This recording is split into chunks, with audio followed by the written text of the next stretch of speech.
Messieurs, dames, bienvenue donc dans cette deuxième partie du chapitre Les défenses de l'organisme. Nous allons parler de l'immunité innée. Un petit rappel du chapitre de la partie précédente, nous avions vu que notre système de défense était donc lié à la présence de cellules spécialisées qu'on appelait les leucocytes ou globules blancs. Et vous devez en troisième en connaître deux sortes, donc les phagocytes et les lymphocytes. Vous les avez ici, un phagocyte des grosses cellules dont le noyau est très lobé, très déformé. Et puis de l'autre côté, vous avez les lymphocytes plus petits, mais avec un gros noyau, d'accord, très rond, et un peu moins de cytoplasme. Ces cellules spécialisées donc se forment et ensuite se stockent dans des organes lymphoïdes. Rappelez-vous donc le schéma que l'on avait vu, et leur déplacement se fait dans les liquides extracellulaires, donc soit dans les vaisseaux lymphatiques, soit dans les vaisseaux sanguins, soit dans le liquide qui est entre les cellules, le liquide interstitiel. Donc ces cellules et ces organes forment notre système immunitaire, qui est notre système donc de défense. Voilà pour les rappels. Alors, dans cette deuxième partie, nous allons voir que votre corps, pour se défendre face à la menace, donc agent pathogène, a des réactions immédiates et locales. La première réaction immédiate et locale, c'est la réaction inflammatoire.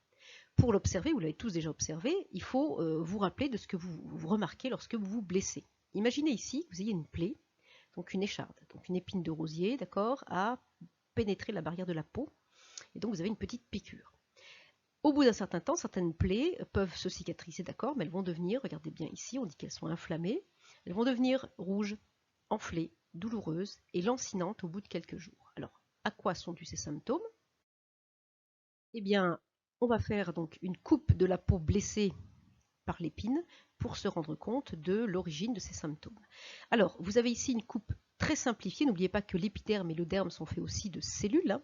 Alors, l'épiderme étant marron ici sur le schéma et le derme en bleu. Alors, on repère que dans le derme, nous avons donc des terminaisons nerveuses, nous avons donc des vaisseaux sanguins de très petite taille, donc des capillaires sanguins. Dans ces capillaires, vous observez les globules rouges et un type de leucocytes, des phagocytes. On repère l'épine, qui a donc franchi la barrière à la fois de l'épiderme et qui est allée jusqu'au derme. Donc ça veut dire que là, il y a une stimulation aussi des terminaisons nerveuses. Donc vous avez dû la sentir, cette petite épine qui est rentrée. Vous avez dû avoir une petite douleur. Mais cette épine n'était pas propre. Donc vous avez fait rentrer, vous avez été donc contaminé par, ici, entre guillemets, 3 petites bactéries vertes, 3 petits bacilles. Au bout d'un certain temps, et donc cette plaie va cicatriser, mais elle va quand même rester à la fois rouge, douloureuse, lancinante et puis gonflée. Pourquoi? Lorsque vous avez donc une action sur la peau, là une coupure, une introduction de corps étranger, certaines cellules qui sont présentes dans la peau, qu'on appelle les cellules sentinelles, par exemple les cellules dendritiques, vous les retrouverez en seconde, eh bien, vont envoyer des messages pour déclencher donc tous les symptômes. Donc la peau est cicatrisée, mais avant, la blessure, d'accord, donc ces cellules abîmées, ont déclenché des réactions de secours, entre guillemets, de signal de défense, par ces cellules sentinelles, dont les cellules dendritiques font partie, et vous les étudierez donc en seconde. Ces cellules abîmées vont provoquer une dilatation donc, des vaisseaux sanguins, on le voit très bien ici sur l'image, d'accord, une dilatation des vaisseaux sanguins, et ce sera l'origine de la rougeur, de la chaleur et du gonflement. Gonflement pourquoi? Parce que vous avez du liquide, du plasma sanguin, donc qui va venir entrer dans le derme. Ensuite, en gonflant, quand cette zone va gonfler, elle va pincer les terminaisons nerveuses, ce qui va entraîner donc la douleur. Donc ça, c'est la réaction inflammatoire qui est due au fait effectivement que vous avez dans votre peau des cellules sentinelles qui vont réagir par un système de défense donc, qui évidemment va se faire pour n'importe quel type d'introduction de corps étranger ou d'agent pathogène. D'accord? Alors, à l'endroit où pénètrent les micro-organismes, va se développer une rougeur, un gonflement, une douleur, une augmentation de température. Donc ce sont les 4 signes de la réaction inflammatoire. Cette réaction provoque aussi un afflux de sang qui va amener donc les leucocytes, notamment les phagocytes, à l'endroit où il y a eu l'entrée de l'agent pathogène. Et n'oubliez pas que derrière, ce qui déclenche la réaction inflammatoire, ce sont donc ces cellules qui font partie de votre système de défense que vous verrez l'année prochaine en seconde, qu'on appelle les cellules sentinelles. Retenez bien le terme par exemple de cellules dendritiques. C'est elles qui seront à l'origine de la réaction inflammatoire et de ce que vous allez voir ensuite comme réaction adaptative. Alors on reste dans ce qui est inné, ce que tout le monde possède. Une deuxième ligne de défense, votre plaie, au bout d'un moment, elle peut très bien présenter du pus. Alors ce pus, ce liquide un peu blanchâtre. Alors qu'est-ce qu'il y a dedans? là je le vois donc microscope optique avec un grossissement de 1500, eh bien j'observe déjà les bactéries. Elles sont là, mais toutes n'ont pas l'air en très très grande forme. Certaines sont détruites, certaines sont un petit peu éclatées. Je vois aussi un phagocyte mort.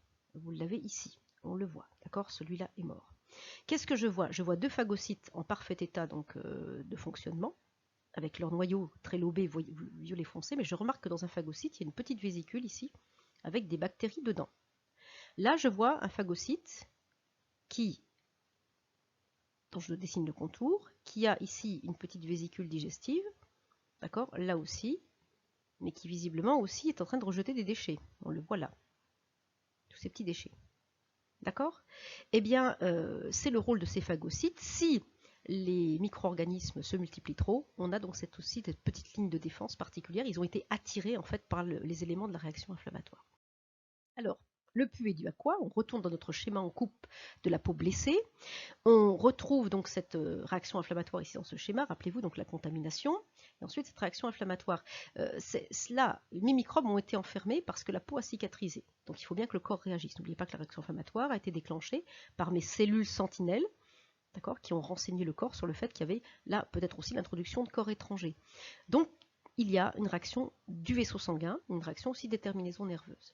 La peau est rouge, enflée, chaude, d'accord, douloureuse, il y a donc cette réaction inflammatoire. Mais ça va attirer aussi les phagocytes qui sont dans l'image représentés par ces cellules blanchâtres avec un noyau très très déformé, d'accord, vous les reconnaissez, hein. Et ces phagocytes on va avoir la possibilité de sortir donc du vaisseau sanguin, sortir du capillaire. Pendant ce temps-là, vous remarquez que nos bactéries se sont multipliées toutes les 20 minutes, hein. Une bactérie en donne 2. Alors, que va-t-il se passer ensuite? Donc mon capillaire sanguin s'est dilaté, c'est le point numéro 1, d'accord, donc la réaction inflammatoire. Du plasma et des phagocytes sortent du capillaire. Voilà, donc on a nos phagocytes, il n'y a pas que le plasma qui sort, il y a aussi des cellules de défense. Les phagocytes vont aller vers les éléments étrangers qui sont là, donc ils vont se déplacer, ce sont des cellules autonomes, hein.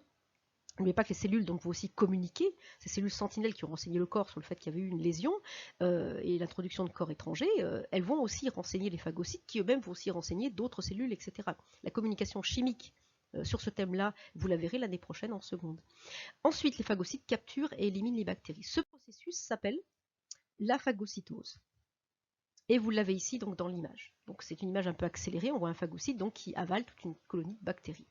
Donc ils peuvent sortir des capillaires, envelopper les bactéries et surtout les digérer. Donc les phagocytes attaquent systématiquement tout élément reconnu comme étranger. C'est une défense qui n'est pas spécifiquement dirigée vers quelque chose, donc c'est non spécifique.